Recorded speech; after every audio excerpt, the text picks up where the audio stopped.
আমাদের দেশের কি বলে, জাস্ট এ সেকেন্ড প্লিজ, আমাদের দেশের জিডিপির গ্রোথ রেটটা ক্লিয়ার করে নেবেন, ঠিক আছে?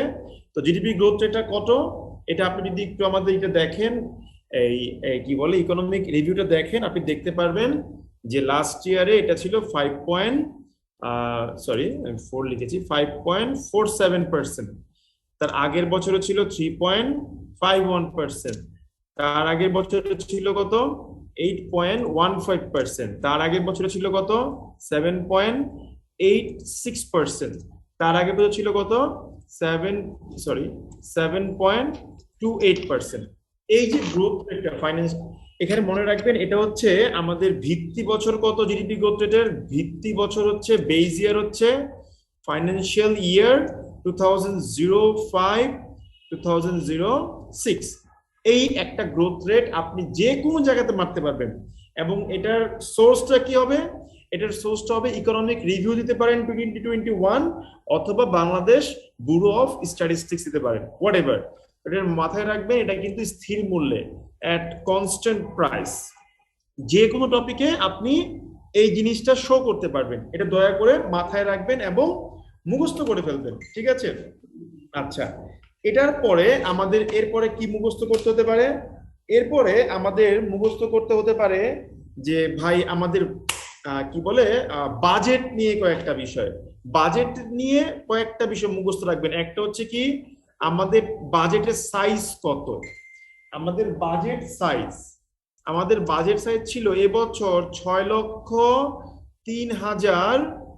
আমাদের কি বললেন বুঝিনি ভাই, কি বললেন একটু বলেন তো প্লিজ। 6,03,681 crore টাকা,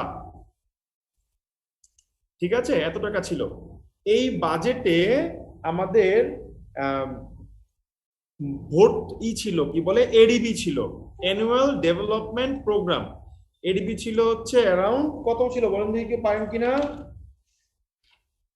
2,25,00,000। 2 কোটি না, 2,25,000। হ্যাঁ বলেন, 2,25,000। 2,25,000 কোটি টাকা। না না, আরেকটু এক্সাক্ট ফিগারটা বলেন দেখি, পারেন কিনা, ট্রাই করেন, এক্সাক্ট ফিগারটা বলেন, বলেন বলেন। 2,25,324 crore টাকা ছিল আমাদের এডিবি বাবদ বাজেট। শেষ হয়ে গেল। এবার দেখেন ইনফরমেশন গুলো ভালো করে দেখে নেন, প্রশ্ন আসতে পারে আপনার কি নিয়ে, রূপকল্প 2041 নিয়ে। রূপকল্প 2041, আচ্ছা, ভিশন 2041, এখান থেকে কিছু কোর ইনফরমেশন মুখস্থ করে ফেলতে হবে। ফর এক্সাম্পল, আমাদের ইনকাম পার ক্যাপিটা কত টার্গেট নেওয়া হয়েছে, 12,500 ইউএসডি। তারপর কি টার্গেট করা হয়েছে, তারপর টার্গেট করা হয়েছে এক্সট্রিম প্রভার্টিতে আপনার লোক থাকবে হচ্ছে আপনার কি বলে মাত্র 5%, আর জেনারেল প্রভার্টিতে আপনার লোক থাকবে, সরি প্রভার্টি বান্ডা ভুল টাইপ করছি বারবার আমি, জেনারেল প্রভার্টিতে লোক থাকবে হচ্ছে আপনার 0%, 0%, ঠিক আছে? তারপর কি বলা হয়েছে, এক্সট্রিমে 0 হবে না, না এক্সট্রিমে হচ্ছে 0। আমি কি লিখেছি, ও সরি সরি সরি সরি, আমি ভুল লিখে ফেলছি, উল্টা লিখে ফেলছি, সরি সরি। এক্সট্রিমে 0 আর জেনারেল থাকবে হচ্ছে 5%, ঠিক আছে? এরপর কি কি প্ল্যান করা হয়েছে, এর সাথে কিন্তু আমাদের আরো বেশ কিছু প্ল্যান আছে। আপনি যদি একটু মনে করে পড়তে পারেন বা রিমেম্বার করতে পারেন, আপনি জানতে পারবেন যে আমাদের এখানে বলা হয়েছে মুদ্রাস্ফীতির টার্গেট, ইনফ্লেশন রেট, ইনফ্লেশন হবে কত, 4 থেকে 5%, এর বেশি না বলা হয়েছে আমাদেরকে এই মুদ্রাস্ফীতির হার। তারপর কি বলা হয়েছে, তারপর বলা হয়েছে যে আমাদের GDP growth rate, GDP growth rate হবে কত, এটা আন্ডারে 9.9% গ্রোথ রেট দেওয়া হয়েছে। এই কয়েকটা জিনিস জানলে হয়ে যাবে, লাগবে না, ঠিক আছে? হয়ে গেল। এরপর কি হতে পারে, এরপর দেখবেন অনেক লেখার মধ্যে গেলে বারবার যে কতটা আসবে, সেটা যেহেতু ব্যাংকিং সেক্টরের পরীক্ষা হবে, ব্যাংকিং সেক্টরের পরীক্ষা মানে হচ্ছে আপনার নন পারফর্মিং লোন বা এনপিএল, এই অ্যামাউন্টটা কিন্তু আপনার হচ্ছে কি বলবো মানে খুবই সিগনিফিকেন্স ক্যারি করবে আপনার এই রাইটিং এর মানে রিটার্ন দেওয়ার জন্য, ঠিক আছে? তো আমরা যদি এবার একটু নন পারফর্মিং লোনের দিকে যাই, যে ভাই নন পারফর্মিং লোনের বর্তমানে কি অবস্থা দেশে দেখা যাক, ঠিক আছে? আমরা যদি আমাদের ইউআইস যাই, আমরা দেখবো 2016, একটু ধরেন এনপিএলটা লিখে নেই। এনপিএল ছিল কত? 2016-তে ছিল 63,365 টাকা, ঠিক আছে? আর 2017-18 অর্থ বছরে ছিল এটা 74,303 টাকা। 18-19 অর্থ বছর এটা ছিল হচ্ছে 93,000, তারপর হচ্ছে কত 911 টাকা। তারপরের বছরে কত ছিল? 96,116 টাকা। এরপর হচ্ছে 98,164 টাকা। এটা হচ্ছে এনপিএল এর সাইজ। তার মানে গ্রাজুয়ালি আমাদের এনপিএলটা কিন্তু কি হচ্ছে, বেড়েই যাচ্ছে, তাই না? এটা কিন্তু আমাদের যে কোনো রাইটিং এ আমরা দেখব যে আমাদের কি করছে, এটা কাজে লাগবে, ঠিক আছে? এটা অনেক অনেক ইম্পর্টেন্ট একটা ইস্যু। তারপরে দেখেন আমাদের কালকের পরীক্ষাতে আর একটা ইম্পর্টেন্ট ইস্যু আসতে পারে কি, ফরেন রেমিটেন্স বা বা প্রবাসী আয়, যেটাই বলেন না কেন। এই দুইটার সাথে একটা সিগনিফিকেন্ট ইস্যু হচ্ছে ফরেন রিজার্ভ। তো ফরেন রিজার্ভের দিকে যদি আমরা যাই, আমি একটু লিখে দিচ্ছি ফরেন রিজার্ভ। আমরা দেখবো 2017-18 অর্থ বছর এটা ছিল কত? 32.94 বিলিয়ন ইউএসডি। 2018-19-এ গিয়ে এটা একটু কমে গিয়েছিল, 32.71 নেমে গিয়েছিল। তারপর কি হলো? এরপর হলো 36.03 উঠে গেল, বৃদ্ধি পেল আর কি। তারপরের বার কি হলো? 46.39-এ উঠলো। আর লাস্ট ইয়ারের মানে এই বছরের আগস্ট পর্যন্ত এটা হয়েছে কত? 48.06 এত বিলিয়ন ইউএসডি। এটাও কিন্তু অনেক কাজে আমাদের লাগবে। এরপর দেখেন আলোচনা করতে গেলে যেখানেই আপনি আলোচনা করতে যান না কেন, কিছু বিষয় জানতে হবে। গভর্নমেন্ট এগ্রিকালচার সেক্টরে 20% সাবসিডি দিচ্ছে এই মুহূর্তে। ওকে, এটা সবার আগে মাথায় রাখবেন, 20% সাবসিডি দিচ্ছে। ক্লাসটা রেকর্ড থাকবে, আপনাদের কাজ হচ্ছে গিয়ে কি এগুলো সব নোট করে ফেলা, সো দ্যাট আপনি এটাকে যে কোনো সময় কাজে লাগাতে পারেন। গভর্নমেন্টের 20% সাবসিডি আছে। তারপর কি আছে? তারপর দেখবেন বর্তমানে গভর্নমেন্টের একটা প্ল্যান হচ্ছে যে 2000, আচ্ছা এটা বলতে ভুলে গিয়েছিলাম, 2041 সালের মধ্যে ভিশন 2041-এ 41 সালের মধ্যে দেশের 40% ইলেকট্রিসিটি, আই রিপিট, দেশের 40% electricity will derive from renewable energy। তবে এখানে একটা কথা হচ্ছে যে আমাদের দেশে ওয়াটার যে ইলেকট্রিসিটি সিস্টেম মানে হাইড্রো ইলেকট্রিসিটি যেটা বলা হয়, এটার পসিবিলিটি খুব কম। যেমন কাপ্তাই বিদ্যুৎ কেন্দ্র থেকে আমি লিখে দিচ্ছি, কাপ্তাই থেকে মাত্র 235 মেগাওয়াট পাওয়া যায়। তাও সেটা ডিপেন্ড করে কিসের উপরে? পানির পরিমাণের উপরে। মাথায় রাখবেন। এই যে করোনা যাচ্ছে, করোনার আর্থিক ক্ষতি নিয়ে লিখতে হবে। কি লিখবেন? আমাদের ট্যুরিজম ইন্ডাস্ট্রিতে পতন ঘটছে। তো ট্যুরিজম ইন্ডাস্ট্রিতে পতন ঘটছে বলতে গেলে প্রথমেই WTO, এটা ওয়ার্ল্ড ট্রেড অর্গানাইজেশন না, এটা হচ্ছে ওয়ার্ল্ড ট্যুরিজম অর্গানাইজেশন, ঠিক আছে? ওরা কি বলছে? ওরা বলতেছে যে পুরো বিশ্বের যে জিডিপি, সেখানে অ্যারাউন্ড 11%-এরও বেশি দেয় হচ্ছে ট্যুরিজম সেক্টর, এবং এটার প্রবৃদ্ধি ছিল প্রতি বছরে 4-5%। মুখস্থ রেখে দেবেন, একেবারে কাজে লাগবে, ঠিক আছে? কিন্তু এটা কমে গিয়েছে, কিছু করার নেই আমাদের এখন, ঠিক আছে? তারপর যেমন ধরেন আপনি ই কমার্স নিয়ে লিখবেন, আমি জাস্ট আপনাকে র্যান্ডমলি বিভিন্ন রকম যা ইনস্ট্যান্টলি মাথায় আসছেন তাই বলতেছি, দেখেন। তারপর যেমন ধরেন ই কমার্স নিয়ে আপনি লিখবেন, ই কমার্স নিয়ে লিখতে গেলে প্রায় টাইমে একটা কমপ্লেইন চলে আসে যে ই কমার্সের কারণে নাকি আপনার মানুষের মানে কাজ হারাচ্ছে। কিন্তু এটা আসলে ট্রু ইনফরমেশন না, because France conducted research, and under the research they found that e-commerce যদি একটা জব লস্ট করে তাহলে 2.4টা জব তারা ক্রিয়েট করে। এটা খুব ইন্টারেস্টিং ইনফরমেশন, এটা দয়া করে মাথায় রাখবেন। ই কমার্স নিয়ে যখনই প্রশ্ন আসে তখনই বাংলাদেশ নিয়ে বলতে হয়, না বললে হয় না। বাংলাদেশে সবচেয়ে বড় অনলাইন কোম্পানি হচ্ছে দারাজ। দারাজ সৃষ্টি হয় কত সালে? 2014 বা 13 যে কোনো একটা হবে। এটাকে আলিবাবা অধিগ্রহণ করে কত 2018-তে দারাজ 500 crore ইনভেস্টমেন্ট করতে যাচ্ছে, যেটার আন্ডারে কি হবে, যেটার আন্ডারে পুরো দেশে 150টি আউটলেট সার্ভিস টাইপের করানো হবে। বাট এখানে একটা দুঃখের বিষয় হচ্ছে, গবেষণায় দেখা যাচ্ছে যে ই কমার্সের মার্কেটের গ্রোথ রেট হচ্ছে 100%। It indicates that every year ই কমার্সের মার্কেট দ্বিগুণ হয়ে যাচ্ছে। বাট দুঃখের বিষয় কোথায়, বাংলাদেশে যারা নেট ইউজার সেটা হচ্ছে কত 11 crore, দ্যাট ইজ 110 মিলিয়ন। সেখানকার মাত্র 11% লোক হচ্ছে আপনার এই ই কমার্সের সাথে অ্যাটাচড, যেখানে কিনা ইন্ডিয়াতে 40% লোক ই কমার্স থেকে কেনাকাটা করে। আর এটা চায়নাতে গেলে এটা ডাবল পাবেন আপনি। চায়নাতে গেলে হচ্ছে 80% লোক হচ্ছে আপনার ই কমার্স থেকে কেনাকাটা করে। আর আরেকটা প্রবলেম হচ্ছে ই কমার্সের কেনাকাটা, মানে বাংলাদেশে যে প্রজেক্ট কেনাকাটাটা হয়, এটার 80% হয় 3টা জেলা থেকে। একটা হচ্ছে ঢাকা, একটা হচ্ছে চিটাগাং, আর একটা হচ্ছে গাজীপুর। এখন আমরা অনেকেই ভাবি যে ই কমার্সে মনে হয় ঢাকায় সবচেয়ে বেশি কাস্টমার নেয়, কিন্তু না। টোটাল ই কমার্সের 39% সেলস গ্রো হয় আপনার থেকে, এই কি বলে চিটাগং থেকে। আর 35% হয় হচ্ছে আপনার থেকে ঢাকা থেকে। এটা মজার ইনফরমেশন, দয়া করে মাথায় রাখবেন। আর এই 3টা জেলার বাইরে যেই 2টা জেলা থেকে সেকেন্ড হাইয়েস্ট রেভিনিউ জেনারেট হয়, সেটার মধ্যে আমার একটা জেলা আছে নারায়ণগঞ্জ, আর একটা জেলা হচ্ছে সিলেট। সিলেট বানানটা মানে ভুল লিখছিলাম, আরে কপাল রে। ওই সিলেট বানান কি বলেন?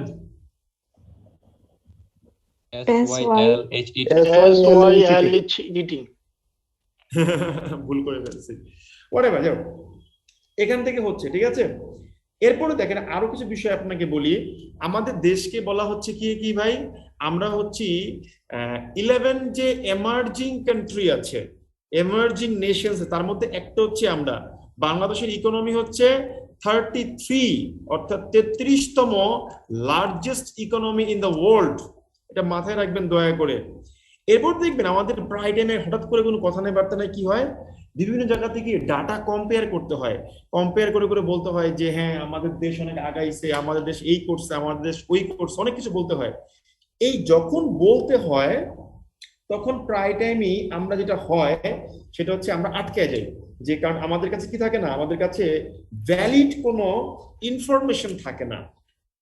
এবার এই জায়গাতে আমি আপনাদের একটা মজার জিনিস শিখিয়ে দিই, জিনিসটা একটু দেখেন, ঠিক আছে।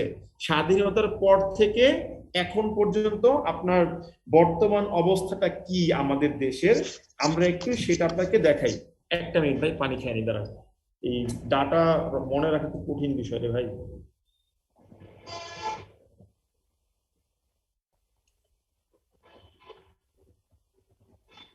ও আরেকটা জিনিস, এইচডিআই হিউম্যান ডেভেলপমেন্ট ইন্ডেক্সে আমাদের বর্তমান ভ্যালু হচ্ছে 0.632। ইকোনমিক ভালনারেবিলিটি ভুলে গেছি। মাথাপিছু আয় হলো 2554 ইউএসডি। এখানে সবচেয়ে ভয়াবহ তথ্য হচ্ছে, আপনারা প্রায় টাইম ফেসবুকে মারামারি করেন যে সুমন ভাই দেশের এত উন্নতি অত উন্নতি, তাহলে আমার দেশে আসলে টাকা কই? টাকা নাই, কারণ হচ্ছে গিনি ইন্ডেক্সে আমাদের মান খুব একটা ভালো না। I am sorry to say, 1988 সালে গিনি ইন্ডেক্সে আমাদের ভ্যালু ছিল 26.90। এরপর 90 সালে এটা হলো 28.80। এরপর 96 সালে গিয়ে এটা হলো 38.80। এরপর 2000 সালে গিয়ে এটা হলো 43.20 মনে হয়, ভুলে গেছি। তারপর 2005 সাল না 6 সালে গিয়ে এটা হলো 45.10। এরপর 2010-এ গিয়ে যেটা হলো সেটা হচ্ছে আপনারই হলো যতদূর সম্ভব 46.70, এক্সাক্ট মনে পড়ছে না। আর 2016 সালের হিসাব অনুসারে এটা হচ্ছে আপনার 48.80। যে মাথায় রাখবেন দয়া করে, ঠিক আছে। এটা হচ্ছে গিনি ইন্ডেক্স। গিনি ইন্ডেক্সের মান যত বাড়বে, দেশের সম্পদের কুক্ষিগত হওয়া, অর্থাৎ ক্রমাগত হারে ধনীরা ধনী হবে, গরিবরা গরিব হবে, এই টেন্ডেন্সি তত বেশি বাড়বে। দ্যাট মিনস আমাদের দেশে যদিও জিডিপি বাড়তেছে, কিন্তু আলটিমেটলি কিন্তু কি হচ্ছে, আমাদের গ্রোথ হচ্ছে না, কারণ সম্পদের সেন্ট্রালাইজেশন টেন্ডেন্সি থেকে আমরা এখনো বেরোতে পারিনি, ঠিক আছে। হোয়াট এভার, এরপর যে প্রশ্নটা আমাদের কাছে চলে আসে, সেই প্রশ্নটা হচ্ছে যে ভাই 1971-72 সালের যে ফিসক্যাল ইয়ার, ওই ফিসক্যাল ইয়ারের সাথে যদি আমরা বর্তমান অবস্থাকে চিন্তা করে থাকি, তাহলে আমাদের বর্তমানে কি অবস্থা আমরা একটু দেখি। 1971-72 সালের যে বাজেট ছিল, সেই বাজেটের সাইজ ছিল 786 কোটি টাকা। আর এবছর যে বাজেট দেওয়া হয়েছে সেটা হচ্ছে 6,03,000 কত জানি ছিল, ভুলে গেলাম, আবার আমি বারবার খালি ভুলে যাই এটা। 6,03,681 6,03,681, কোথায় গেল 681 কোটি, সরি সরি, 6,03,681 কোটি টাকা। এবার দেখেন 71, এটা হলো আমাদের বাজেটের সাইজ। 71-72 সালে আমার এডিবি বরাদ্দ ছিল মাত্র 501 কোটি টাকা। এটা এই বছর হচ্ছে কত, 2,25,324 কোটি টাকা।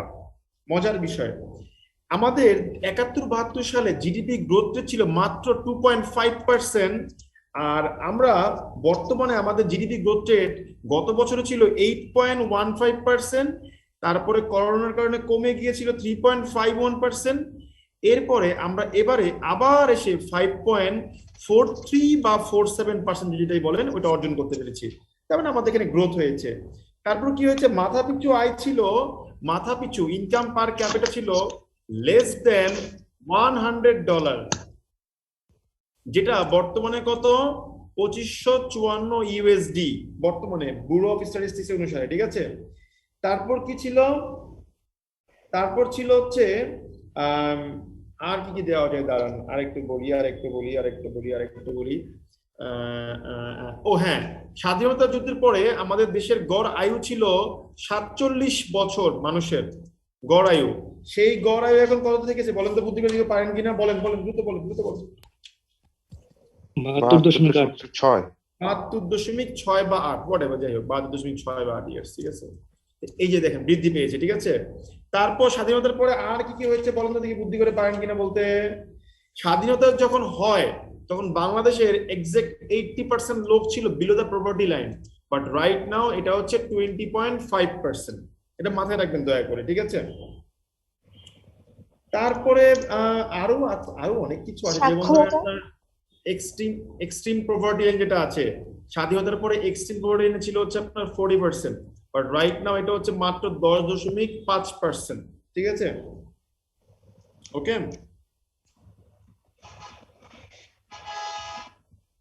এরপরে আমাদের যে প্রশ্ন আসবে, আমাদের প্রশ্নের কাজে লাগবে কোনটা, আমাদের প্রশ্নে কাজে লাগবে যে বাংলাদেশের এই কোভিড পরবর্তী এগ্রিকালচার সেক্টর উন্নতির জন্য কি করতে পারি। এখানে কিন্তু গভর্নমেন্ট কি করেছে, অনেকগুলো আপনার দিয়েছে, কি বলে, স্টিমুলাস প্যাকেজ দিয়েছে। যেমন ধরেন একটা হচ্ছে আপনার ডিরেক্ট সাবসিডি ছিল, আমাদের ডিরেক্ট সাবসিডি, সেটা কত টাকা ছিল, সেটা ছিল 9,500 crore। কি পরিমাণ টাকা দিছে দেখেন, ঠিক আছে।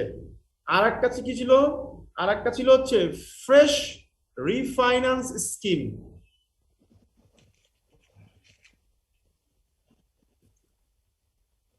দাঁড়াইছো কে? কথা না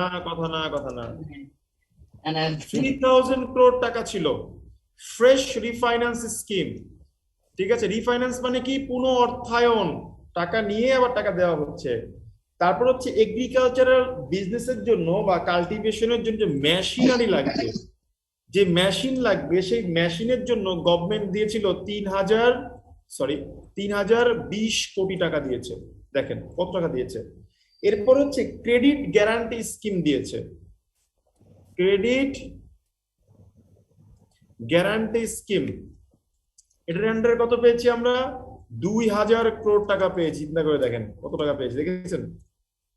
তারপর কি দিয়েছে, এরপর হচ্ছে ওয়ার্ক ক্রেডিট, মানে এগ্রিকালচার সেক্টরে আপনার ওয়ার্কিং ক্যাপিটাল যেটা ছিল ওটার জন্য তারা এক্স্যাক্টলি 5,000 crore টাকা তারা দিয়েছে। এই যে এই কয়েকটা স্কিম যদি একটু মুখস্থ রাখতে পারেন, আমার কাছে মনে হয় যে আপনি এক্সাম হলে ভালো করতে পারবেন, ঠিক আছে? এরপর কি হতে পারে? এরপর যেটা হতে পারে সেটা হচ্ছে যে আমাদের দেশ 1971 সালে জন্ম লাভ করে এবং 71 সালেই আমরা এলডিসি ব্লকে অন্তর্ভুক্ত হই। এলডিসি ব্লকে অন্তর্ভুক্ত হওয়া সত্ত্বেও আমরা বর্তমানে এলডিসি থেকে উত্তরণের পর্যায়ে আছি এবং 2026 সালে গিয়ে আমরা এলডিসি ব্লক থেকে মুক্তি পাবো, ঠিক আছে? এটা একটা বিষয়। স্যার প্লিজ আমরা দয়া করে 1975 সালে এলডিসি তে অ্যাড হই। ও তাহলে ভুল বলছি, সরি, বলতে বলতে ভুলে গেছি, দেখছেন? 1975-এ শেখ মুজিবুর রহমান আমাদেরকে অ্যাড করেছিলেন, ঠিক আছে, এলডিসি ব্লকে। আর রিসেন্টলি আমাদের যদিও জিএসটি ফ্যাসিলিটিস এর সময় শেষ, বাট তা সত্ত্বেও আমাদেরকে এটা দেওয়া হচ্ছে, ঠিক আছে? কেন দেওয়া হচ্ছে এটা একটু দয়া করে পড়ে, মানে এত বড় মশা কেন, পড়বেন, পড়লে আপনি এটা জানতে পারবেন, ঠিক আছে? এখন বিষয়টা হচ্ছে আরো অনেক আছে তো ভাই, আসলে পড়া শেষ নাই। পদ্মা সেতু, পদ্মা সেতু বিশ্ব ব্যাংকের গড়িমসির পরে দা মাইটি পদ্মা ব্রিজ, নাকি? পদ্মা ব্রিজ এটা কত সালে শুরু হয় কার্যক্রম? 2017 সালে। আর মনে হয় 10 ডিসেম্বর 2020 সালে পদ্মা সেতু সর্বশেষ স্প্যানটি বসে এবং এতে করে কি হয়? এতে করে পদ্মা সেতুর মূল কাঠামোটা আমাদের চোখের সামনে ভেসে ওঠে, ফুটে ওঠে। এরপর কি হচ্ছে? আমাদের গভর্নমেন্ট পর্যায় থেকে বলা হয়েছে পদ্মা সেতু দেশের জিডিপি বাড়াবে 2%। আর জাইকা জাইকা একটা গবেষণা করে দেখছে পদ্মা সেতু আমাদের জিডিপিতে কন্ট্রিবিউট করবে 1.90%, প্রায় কাছাকাছি। এতে করে কি হবে? দক্ষিণ পশ্চিমাঞ্চল এই রিজনের 3 কোটি লোক আপনার সরাসরি ঢাকার সাথে কানেক্টেড হবে এবং সরকারের খরচ কমবে অ্যারাউন্ড 4,000 মিলিয়ন টাকা, নট ডলার, টাকা, ঠিক আছে? এরপর কি হবে? এরপর যেটা হবে, আসলে অনেক কিছুই তো হবে, নিজেই সব ভুলে গেছে, আর কত মনে রাখা যায় বলেন? এবার আপনারা একটু বলেন, দেখেন কিছু অ্যাড করতে পারেন কিনা এখানে। হ্যাঁ হ্যাঁ, সাজেশন দেন। 2% কার মতে? বিবিএস? বাংলাদেশ গভর্নমেন্ট বলছে 2%, ঠিক আছে? আইএমএফ এর মতে মেবি 1.23%, আর হচ্ছে যাওয়ার দরকার নেই, আইএমএফ পর্যন্ত এত কিছু মনে করা পসিবল না। আমি একটু ভুল বলছি, এটা আসলে 1.2% হবে, 1.2। আর জায়গা বলছে 1.9। আর হচ্ছে জাতীয় পর্যায়ে দারিদ্রতা কমবে হচ্ছে 1.9%, ঠিক আছে? ন্যাশনাল পভার্টি রিডাকশন করবে হচ্ছে 1.9%, ঠিক আছে? এরপরে কি হবে? হ্যাঁ বলেন। কোভিড এর পরবর্তীতে স্বাস্থ্য খাতের উন্নতির জন্য গভর্নমেন্ট কি কি ইনিশিয়েটিভ নিয়েছে সে কিছু বলতে পারবেন? কোভিড এর আমার ব্যাংকিং সেক্টরে তো ভাই আমাদের স্বাস্থ্য খাতের তেমন কোনো দরকার নাই, ঠিক আছে? আর এখানে যদি প্রশ্ন দিয়ে দেয় তাহলে বুঝতে হবে যে স্যারের চাইছে যে আপনি না লিখতে পারেন, আপনাকে আটকানোর জন্য এই কাজটা করতে স্যার, কিছুই না, ঠিক আছে? ওকে, কোভিড তো একটা সমসাময়িক ব্যাপার, এই জন্য না কোভিড নিয়ে আসতে পারে। ব্যাপারটা হচ্ছে কি, যখন আপনার কোভিড নিয়ে প্রশ্ন আসবে তখন আপনি কি করবেন? তখন আপনি সবার আগে যেটা দেখাবেন যে আমাদের দেশে দেখেন, ওই যে যেমন আপনি একটা প্রশ্ন করলেন যে কোভিড নিয়ে, ধরেন আমি কিন্তু এখন পর্যন্ত মজার একটা প্রশ্ন, কোভিড নিয়ে কোনো কিছু বলিই নাই, ঠিক না? দেখেন এখন যদি প্রশ্ন আসে যে ভাই কোভিড নিয়ে আমি কি লিখবো, আপনি তো কিছুই বলেন না কোভিড নিয়ে, ঠিক আছে? এখন দেখেন এটা কি হয়, দেখেন কোভিড নিয়ে বলবেন 2020-এর ডিসেম্বরে এটা চীনের উহানে শনাক্ত হয়, এরপর পুরো বিশ্বে এটা ছড়ায় পড়ে। এখন কোভিড এর কারণে সমস্যাটা কি হচ্ছে? চিকিৎসা সেবা ব্যাহত হয়েছে 90%। দেখেন, খেয়াল করে দেখেন, আমি ডেটাগুলোকে রিলেট করার চেষ্টা করছি। কোভিড এর কারণে কি হয়েছিল?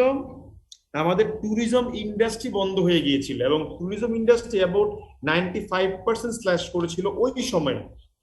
ভয়ানক তথ্য হচ্ছে যে কোভিড এর কারণে আমাদের যে দারিদ্রতার হার ছিল 20.5%, আর একটা হচ্ছে 10.5%।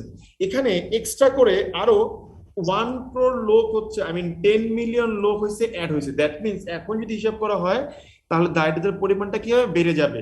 তারপর কি হয়েছে? ঢাকা শহরের প্রচুর লোক জবলেস হয়ে গ্রামে চলে গিয়েছে, যে কারণে গিনি ইন্ডেক্সে কি হচ্ছে? আমাদের প্রভাব পড়ছে। তো গিনি ইন্ডেক্সের ভ্যালুটা সামনে আরো খারাপ হবে। এরপর কি হতে পারে? কোভিড এর কারণে আমাদের যদি এইচডিআই ইন্ডেক্সের ভ্যালু কমে যায় তাহলে এমন হতে পারে যে আমরা মিডল ইনকাম কান্ট্রি স্ট্যাটাসটা পাবো না। মিডল ইনকাম কান্ট্রি যদি না হতে পারি, রূপকল্প 2021 পূর্ণ হবে না। এতে করে কি হবে, রূপকল্প 2041 যেটা, সেটাও পূর্ণ করা যাবে না। ঠিক আছে, এবং এতে করে কি হতে পারে, তবে হ্যাঁ, কোভিডের ফলস্বরূপ কি হয়েছে, প্রচুর পরিমাণ প্রবাসী আয় এসেছে, কিন্তু প্রবাসী আয় আসা সত্ত্বেও দেখা যাচ্ছে রিসেন্টলি অক্টোবরের পর থেকে একটা লেথার্জিক পিরিয়ড আমরা দেখতে পাচ্ছি। এইভাবে আপনাকে যেটা করতে হবে, টপিক তো আর কমন ফেলা পসিবল না, আমি যেমন এক নিঃশ্বাসে বলে ফেললাম। আপনার কাজ হচ্ছে আপনার মতন করে আপনি এই ডেটাগুলোকে ইউজ করেন। দেখেন এই দাদা, আরেকটা প্রশ্ন। আপনার কিছু লাগে না। হ্যাঁ বলেন। কোভিডের সাথে ব্যাংকিং, মানে এই কোভিডের হ্যাঁ। কারণে ব্যাংকিং ব্যবস্থার কি কি মানে হলো, মানে ক্ষতি হলো কিংবা ওকে improve ওকে করা যায়? Okay okay that's a very good question. এখন যে প্রশ্ন আছে যে কোভিড এবং ব্যাংকিং সেক্টর, দুইটা সেক্টর যদি মিলিয়ে নিতে পারেন, ঠিক আছে। আচ্ছা, এখন প্রশ্ন হচ্ছে কি, জিডিপি অর্থাৎ ইকোনমিকে মুভ করার জন্য সবচেয়ে বেস্ট ইনস্ট্রুমেন্ট কি, ব্যাংকিং সেক্টর। তো ব্যাংকিং সেক্টর যেহেতু বেস্ট সেক্টর, তো কোভিডের কারণে কি হয়েছে, কোভিডের কারণে কিন্তু আমাদের ব্যাংকিং সেবা কি হয়েছে, বাধাগ্রস্ত হয়েছে। কিন্তু কোভিডের সময়ে ব্যাংকিং সেক্টর, প্রথমত চিকিৎসা খাত, এরপর হচ্ছে অ্যাডমিনিস্ট্রেটিভ খাত, এরপরে হচ্ছে ব্যাংকিং সেক্টর, তিনটা সেক্টর সবচেয়ে বেশি অবদান রাখছে। মানুষ বুঝতে পারছে এই তিনটা সেক্টর না হলে দেশ কখনো চলবে না। ইভেন বলা হয়ে থাকে স্বাধীনতা যুদ্ধের সময়ও ব্যাংকিং সেক্টরটা ওপেন ছিল। এখন কি করবেন, গভর্নমেন্ট যে কাজটা করছে সেটা হচ্ছে প্রচুর পরিমাণ স্টিমুলাস প্যাকেজ তারা অ্যানাউন্স করছে। স্টিমুলাস প্যাকেজ অ্যানাউন্স করার কারণে কি হয়েছে, প্রচুর পরিমাণ ক্যাশ ইনজেকশন হয়েছে। ক্যাশ ইনজেকশন হওয়ার কারণে যেটা হয়েছে সেটা হচ্ছে ব্যাংকের লিকুইডিটি বেড়েছে। লিকুইডিটি বাড়ার কারণে কি হয়েছে, ব্যাংকের ব্যাংকের কি বলে, লোন দেওয়ার ক্যাপাসিটি বেড়েছে। ঠিক আছে, এক্ষেত্রে আবার কি আসবে, এনপিএল এর পরিমাণ আমাদের ধাপে ধাপে বেড়েছে, এটা ইনক্লুড করতে হবে। এনপিএল এর অ্যামাউন্ট ইনক্লুড করেছে, এবং কোভিডের সময় গভর্নমেন্ট সবচেয়ে বেশি হেল্প করছে গার্মেন্টস সেক্টরে এবং হচ্ছে কিসে বলে, এগ্রিকালচার সেক্টরে। সেক্ষেত্রে আপনি এগ্রিকালচার সেক্টর স্টিমুলাস প্যাকেজ গুলো দিয়ে দিতে পারেন। এইভাবে আপনার হচ্ছে মানে পুরো জিনিসটাকে প্রেজেন্ট করতে হবে। ওকে থ্যাংক দাদা। আচ্ছা, যে দাদা, সম্প্রতি এফডিআই এর কি অবস্থা এখন? হ্যাঁ হ্যাঁ হ্যাঁ হ্যাঁ হ্যাঁ হ্যাঁ।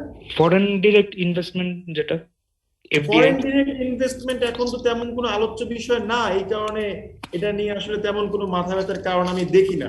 তারপরেও দাদা, যদি আপনি দাঁড়ান, হ্যাঁ হ্যাঁ দাঁড়ান একটু দিয়ে নেই, let me finish the answer. তারপরে যদি আপনি এফডিআর নিয়ে কথা বলতে চান, আপনি একটা গ্রাফ আপনি শিখে নিতে পারেন, ঠিক আছে। But thanks for the question. একটু দাঁড়ান, টাইপ করে দিচ্ছি, একটু দাঁড়ান, এখানে দিয়ে দিচ্ছি এফডিআই, ঠিক আছে, foreign direct investment. Foreign direct investment FDI কত ছিল, আমি 17 সাল থেকে শুরু করলাম ফাইন্যান্সিয়াল ইয়ার, ঠিক আছে। 2017 সালে এফডিআই এর পরিমাণ ছিল 2.1 বিলিয়ন ইউএসডি। এর পরের বছর ছিল কত, 3.62 বিলিয়ন ইউএসডি। এরপরে গিয়ে একটু কমে গিয়েছে 2.87 বিলিয়ন ইউএসডি। এরপরে আরো কমেছে 2.61। এবং এটা কেন হচ্ছে এটা আমি আর বলবো না, এটা আপনারা নিজেরাই বুঝতে পারতেছেন আশা করি, ঠিক আছে। আমার আর বলার কিছু নাই ম্যাডাম এখানে, ঠিক আছে। ক্লাইমেট তারপর চেঞ্জ বর্তমানে সরকারে প্রধানমন্ত্রী শেখ হাসিনা COP26 করলো এই গ্লাসগোতে, এই বিষয়ে কি আসতে পারে জলবায়ু সম্মেলনে? অবশ্যই আসতে পারে, অবশ্যই আসতে পারে। প্রথমে মাথায় রাখবেন 2015 কপে হচ্ছে আপনার প্যারিস এগ্রিমেন্ট নেওয়া হয়, 2016 হচ্ছে এটা ইফেক্টিভ হয়।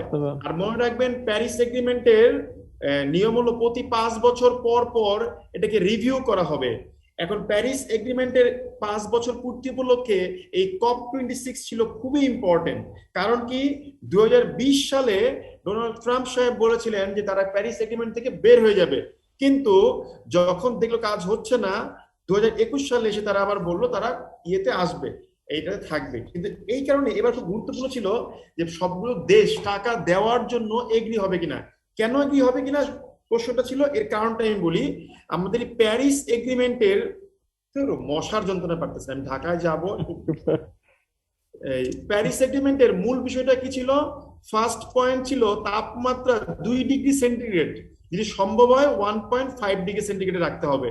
তারপর কি করতে হবে, তারপর যেটা করতে হবে যে সকল দেশগুলা আপনার ক্লাইমেট চেঞ্জের দ্বারা ভালনারেবল, যেমন ধরেন বাংলাদেশের 17% ল্যান্ড হচ্ছে ডুবে যাবে, এতে করে কি হবে, ওয়াটারে স্যালাইনিটি লেভেল বাড়বে এবং গ্রাউন্ড ওয়াটার লেভেল কমে যাওয়ার কারণে উত্তরাঞ্চলের ধান চাষ ব্যাহত হবে, আর দক্ষিণাঞ্চলে লবণাক্ত বেড়ে যাবে, সো ধান চাষ এখানে ব্যাহত হবে।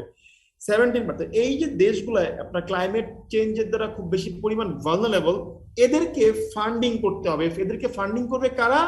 যারা হচ্ছে আপনার developed nation, those are contributing to the highest level in the ozone layer. একটা বিষয়। আরেকটা বিষয় কি? আরেকটা বিষয় হচ্ছে এই যে আমরা দেশগুলো ইম্প্যাক্ট হচ্ছি, দেশগুলোকে বিভিন্ন রকম প্রোগ্রামের মাধ্যমে এই চেঞ্জের সাথে অ্যাডাপ্টেবিলিটি অর্জন করতে হবে। এই কারণে একটা প্রবলেম ছিল যে সকল দেশ টাকা দিতে রাজি হবে কিনা। এই কারণে যেটা হয়েছে যে এই বছর সকল দেশ টাকা দিতে রাজি হয়েছে, এবং এটার কারণে COP26 যিনি প্রেসিডেন্ট ছিলেন, তিনি ছিলেন উনি হচ্ছেন ইউকে থেকে ওনার নাম হচ্ছে অলোক শর্মা। ওনার একটা কোটেশন মুখস্থ করে দাঁড়ান ভাই, পানি খেয়ে নিন, দূরবাজে।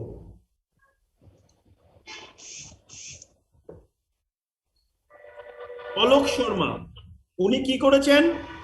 উনি একটা কোটেশন দিয়েছেন, বলেছেন we can now say I credibility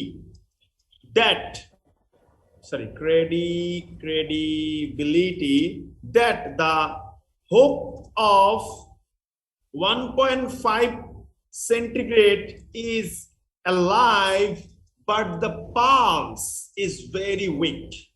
কত সুন্দর একটা কোটেশন, দয়া করে মুখস্থ রাখবেন, ঠিক আছে? কালকের পরীক্ষায় কাজে লাগতে পারে নাকি? হ্যাঁ, এই তো অনেক যেটা দিয়েছি আজকে। দেখেন, কোনো প্রশ্ন আছে? দাদা ফোকাস রেটিং কমপ্লিট। হ্যাঁ বলেন দাদা আরেকটা প্রশ্ন করতে পারি? বলেন। মানে ইন্টারন্যাশনাল থেকে কিছু আসতে পারে, যে আফগান ইস্যু তো রিসেন্ট ইস্যু, ভাই সেরকম কোনো আফগান প্রশ্ন ইস্যু আসতে যদি পারে? দেয়, এক্ষেত্রে আসলে কি এগুলো তো আমাদের ব্যাংকের সাথে সম্পর্কিত না, এগুলো বিসিএস এর টপিক। আমাদের টপিক গুলো হচ্ছে ইকোনমি রিলেটেড ইস্যুস গুলো বেশি আসে, ঠিক আছে? খুব এই ধরনের টপিক থেকে, ডিবেটেড টপিক থেকে আমরা খুব একটা প্রশ্ন দেখি না খুব একটা, ঠিক আছে? এরপরও আসলে আপনি তখন মনে করতে হবে যে এটা তখন সবার জন্য এটা ডিফিকাল্ট হয়ে গেছে, কিছু করার নেই আমাদের, ঠিক আছে? তবে সেক্ষেত্রে মাথায় রাখবেন যে টেকনোলজিক্যালি ডেভেলপ নেশনদের যেই উপাদানটা সবচেয়ে বেশি দরকার, সেটার হাইয়েস্ট রিজার্ভ হচ্ছে আফগানিস্তানে আছে। আর একটা জিনিস মাথায় রাখবেন, আফগানিস্তান বিশ্বের সবচেয়ে বেশি করে আফিম সরবরাহ করে, লিগেলি আর ইলিগেলি। ওকে, আর এই তো, আর কি, আর বাকিটা আপনারা জানেন। এটা নিয়ে কিছু বলবেন? কিছু লেটার নিয়ে? লেটার নিয়ে আপনাদের ক্লাস নিয়েছিলাম, দেখেন আজকে লেটার নিয়ে বকবক করবো না, ঠিক আছে? যার যার কাছে বই আছে বই থেকে দেখে যান। থ্যাংক ইউ দাদা গ্রাফটা পেন্সিল আঁকবো এবং গ্রাফের নির্দেশনা পেন্সিলে, সবকিছু পেন্সিলে দিলে বেটার না? সব পেন্সিল, সব। আর একটা ওয়ার্ড শিখে দেই, দয়া করে কখনোই মেজার্স বা স্টেপস লিখবেন না, দয়া করে এটাকে লিখবেন ড্রাইভস, ঠিক আছে? টেকেন না লিখে আপনি লিখবেন কি ইনিশিয়েটেড, রাইজ না লিখে আপনি কি লিখবেন সার্চ, ফল না লিখে আপনি কি লিখবেন আপনার হচ্ছে প্লুমেট বা ডিক্লাইন বা ডিমিনিশিং, ঠিক আছে? সরি তোমারে এই এই এই সাবস্টিটিউশনারি ওয়ার্ডগুলোর দিকে চলে যান। তারপর যেমন ধরেন আপনি আমাকে বলেন কোন ওয়ার্ডটা কমন লিখেন। আপনি যেমন লিখতেছেন কি ইন্ডিকেট না লিখে আপনি লিখবেন কি হেরাল্ড। আর কি লিখবেন বলেন? আপনি কমন ওয়ার্ড বলেন, আনকমন করে দিচ্ছি আপনাকে ওয়ার্ডগুলো, দেখেন। স্যার বলছে ইন এ নাটশেল বা in a conclusion we can say এগুলো ইন এ নাটশেল বা ইন সাম বা ইন কনক্লুশন, ঠিক আছে? এটাকে আপনি কি লিখবেন বলেন আইডিয়া দেন, বলেন দ্রুত বলেন।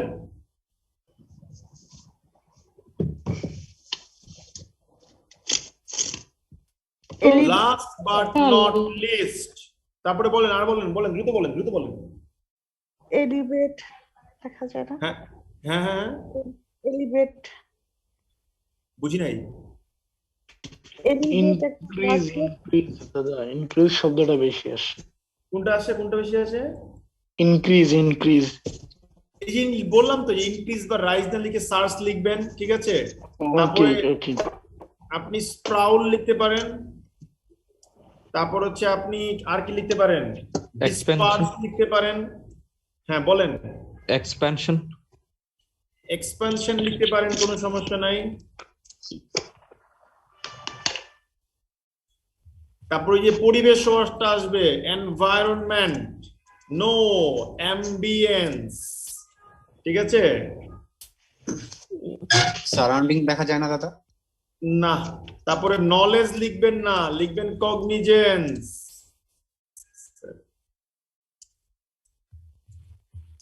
ওকে, আর কোনো কমন ওয়ার্ড আছে যেটা মনে করেন কমন হচ্ছে, আনকমন করে দিলে ভালো হয়, একটু বলেন দয়া করে।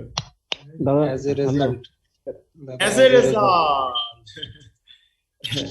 as a result না লিখে আপনি লিখবেন effect resulting in ... তারপরে বলেন। দাদা বলেন। নেসেসারি হ্যাঁ, নেসেসারি নেসেসারি না, লিখবেন পাইভোটাল। তারপর লিখবেন কি, সিগনিফিক্যান্ট, সিগনিফিক্যান্ট। হ্যাঁ, তারপর আর কোনো ওয়ার্ড? However. however, however না, আপনি লিখবেন হচ্ছে nevertheless। আর কোন ওয়ার্ড? Several. কি বুঝি নাই কি? Several. হ্যাঁ, হাউএভার এর জায়গায় কি আলবেট লেখা যায়? লিখতে পারেন, কোনো সমস্যা নাই। exceed না লিখে কি লিখবেন, outweigh। আর কি বলেন? ইফেক্টিভ। ইফেক্টিভ না লিখে লিখবেন efficacious। Move. MOV, move. Move হ্যাঁ। মানে আপনি এখানে বাংলাটা আমাকে বলেন, মূল বাংলাটা কি বলতে যাচ্ছেন সেটা একটু বলেন। মানে মাইগ্রেট বা এই জাতীয় ওয়ার্ড কি লেখা যায় মুভের জায়গায়? না না, আপনি আসলে মানে মুভের বাংলাটা বলেন, যে কোন প্রেক্ষাপট থেকে লিখতে বলতে সেটা আমাকে বলেন। মানে এক জায়গা থেকে আরেক জায়গায় যাওয়ার পদক্ষেপ। পদক্ষেপ। আপনি যদি এক জায়গা থেকে আরেক জায়গায়, তাহলে তো মাইগ্রেট হবে, সেটা ঠিক আছে। কিন্তু আপনি যদি মুভমেন্ট দ্বারা কোনো আন্দোলনকে বুঝান, তাহলে আপনি বলতে পারেন ডেমনস্ট্রেশন। ওকে। ঠিক আছে, আর আর আর কিছু? দাদা, হ্যাঁ, যদি প্যাসেজ আসে তো কম সময়ের মধ্যে প্যাসেজ কিভাবে অ্যান্সার করা যাবে? এগুলো জায়গা উল্টা পাল্টা প্রশ্ন করা শুরু করছে এখন আমাকে। মোরওভার ভাই। ওই আচ্ছা, মোর ওভারের পরিবর্তে আপনি দিতে পারেন ফার্দার মোর। ক্রুশিয়াল কি করব? ক্রুশিয়ালের বিপরীতে আপনি দিবেন হচ্ছে, একবার তো বললাম পাইভোটাল দিবেন, হয়ে গেল, শেষ। স্টার্ট মানে শুরু। স্টার্ট, হ্যাঁ। স্টার্ট না দিয়ে আপনি দিবেন কমেন্টস।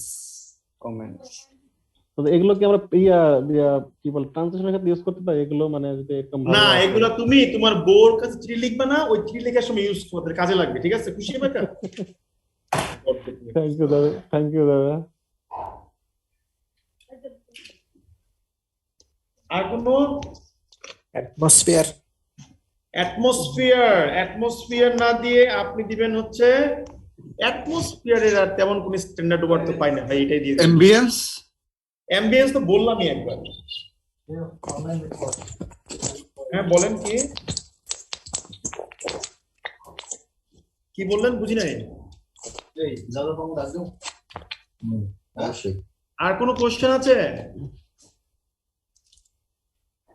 খারাপ হয় স্যার, কি দিব ট্রান্সলেশন? খারাপ হওয়া না লিখে লিখবেন ডেটেরিওরেটিং। দাদা প্রবলেম। আচ্ছা, প্রবলেম না লিখে বলবেন হচ্ছে হার্ডল বা ইম্পেডিমেন্ট বা অবস্ট্যাকলস বা হিন্ড্রেন্স। আচ্ছা, লেবেরিথ নামে একটা ওয়ার্ড আছে, এটা কি ইউজ করা যায়? কি লেবেরিথ, LABYR। ল্যাবেরিন্থ মানে হচ্ছে জটিল, ল্যাবেরিন্থ। ওকে, জটিলতা। ল্যাবেরিন্থ মানে ধাঁধাপূর্ণ, জটিল। এটা বাধা বুঝাচ্ছে না তোরে বাবা। আর কোনো কোশ্চেন নাই? ওকে, তাহলে বিদায় সিচুয়েশন নিচ্ছি। খারাপ হচ্ছে এরকম আর কি, এক্সাসারবেটিং এগুলো ইউজ করা যাবে? ডেটেরিওরেটিং ইউজ করেন, হচ্ছে দিলাম তো একটা ওয়ার্ড। দাদা সংক্ষেপে ইন এ নাটসেলের কি হবে? হ্যাঁ সংক্ষেপে ইন এ নাটসেল এটার হ্যাঁ, এটা তো হলো, ইন্ডিয়ান আসলে তো হলো ভাই, আর কি?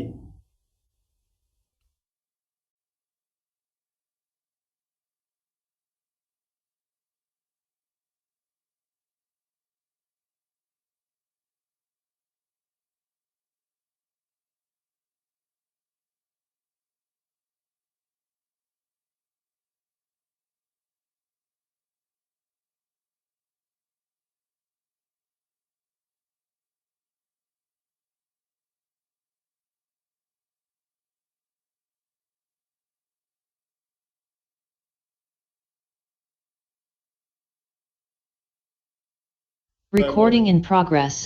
আচ্ছা আচ্ছা ঠিক আছে, থ্যাংক ইউ ভাই। ওকে, বাই বাই, আল্লাহ হাফেজ, নমস্কার, থ্যাংক ইউ ভেরি মাচ। দাদা, ও